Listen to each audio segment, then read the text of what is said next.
Hi guys! Welcome sa my video. Ito nga ulit ako si Sheila Pasa. M-A-S-H-I-E-L-A-P-S-A-G.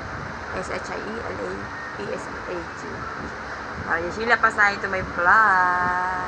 So, yun na nga sa aking mga question and answer na bakit hindi ako nagpa-vlog. Wala kasi ako unang-unang cellphone. Wala na akong cellphone. Wala na akong masabi. Kundi ito, napagawa ko na yung cellphone na ito, kaya tiyaga-tiyaga lang sa aking cellphone.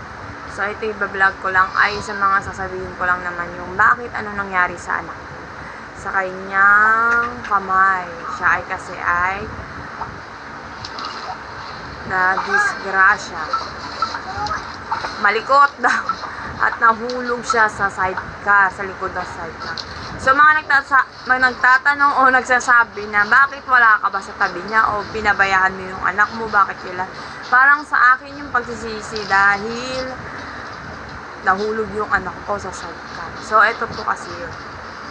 Wala ako sa araw na yun dahil naghahanap buhay ako at nagtitinda ako. So, may nagbabantay sa kanya yung stepfather niya o yung inalakihan niyang papa, si Jeff. Siyempre. Siyempre, may papakita ko sa inyo CCTV video na kung paano nangyari sa anak ko.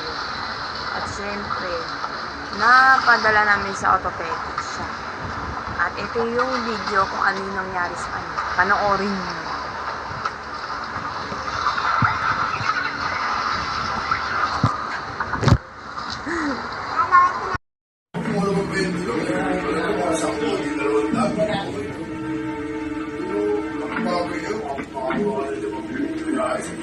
Slow mo yan para kita-kita.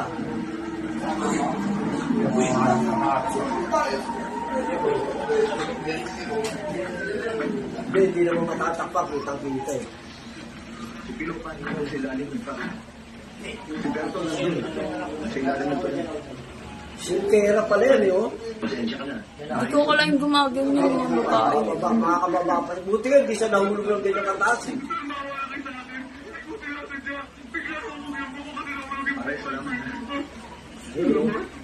Natuod. Ayun, no, nakumang siya eh. Natuod. Mamaya, inuwi mo yung kay Jeff, ha? Nakarekod ba yan? Hinilot nga, pare. Masaya ka na naman, nandiyan na naman. Ito na ang aking anak na si Isha. Ishida. Si Isha, yung kanyang kamay ay may fracture. Ibig sabihin, yung buto niya daw ay may konting crack or na urong yung buto sa kanyang siko. Kasi, yun nga na, ano niya yung kanan, kaliwa, kanan niyang kamay. Kasi, ano yun, natukod niya, tapos naano yung buto niya. So, napanood din naman siguro yung kanyang pangyayari. At, syempre, si Ashong! Mag-cellphone ka muna dun. Kamanggulo rito. At, Alam mo ba? ay, ikwento mo sa mga viewers natin kung ano ba yung nangyari. Syempre, wala naman ako sa araw na yun. Kwento mo. Kwento mo na! Ay, sige. Ano guys? Nandun, ano ba yung paano ba tanong ko? Anong nangyari sa'yo? Sa mga panahon na wala ako nun. Kasalanan ko tuloy! Sabi niya, kasalanan ng magulang kapag pinabayaan ng anak. Ay, wala kasi nga ako. Kasi nga naghanap buhay ako. Ano? Di ba? Umakyat ka. Umakyat siya. Tapos, hindi daw siya makababa. Sasagot na ako. O, sasagot na ka. Ana, sumagot mo. Wag, ayoko kumaya sa akin. Ayoko makaya sa akin. Ayaw daw niyang magaya kayo sa kanya. Baka makalit nanay niyo. Baka magalit nanay niyo. Nga naman. Kasi makulit kasi siya. Umaakyat siya sa likod ng sidecar. Tapos balak pa niyang umakyat sa bubong. So, So, ngayon na siguro sinabihan kaya ni Jeff na bumaba ka dyan, yung pagbaba niya siguro, ayun, bumaba siya. Hindi. Oo, mali pa ako. O, sige. Mali ka. Natatawa ko si Papa. Ayaw niya. Na, Bumapa ako. Tumalon na lang ako. ayaw kanyang alalayan sa pagbaba.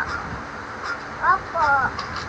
Kaya tumalon ka na lang, tapos natukod mo yung kamay mo. Tama ba? Tama ba? Tama ba ang okasyon na sinasabi kong ito? Gumagalaw. Objection, Your Honor. Tama ba ang aking mga sinasabi? Ako mahal niya ako ni Mama. Gusto ko cellphone, pepelamin niya ako. O, ikaw na hindi ay nagpepelamin. Oh, sige na, doon ka na. Ayoko. Ayun na guys, so panoorin nyo lang yung video na ipapakita ko sa inyo.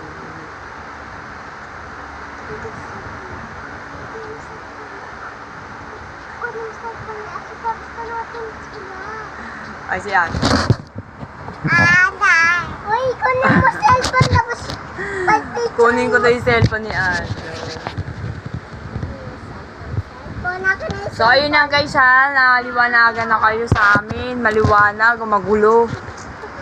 Ayun, nag-aaway. Okay, bye guys.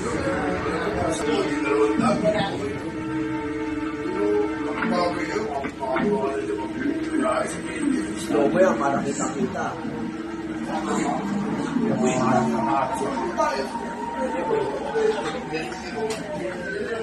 Hindi naman matatakpak, kitang-kita eh. Si Pilo pa rin sila aling pa. Si Berto nandun eh. Sila rin nandun eh. Singkera pala yan eh, oh.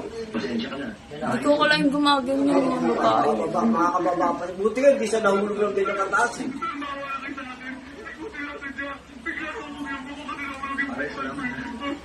Ayun, oh. Natuod. Ayun, no, nakumang siya eh. Natuod. Baka mamaya, inuwi mo yung kay Jeff, ha? Nakarekord ba yan? Hinilot nga pare. Kaya nandiyan na naman si Jeff, eh. Masaya ka na naman, nandiyan na naman si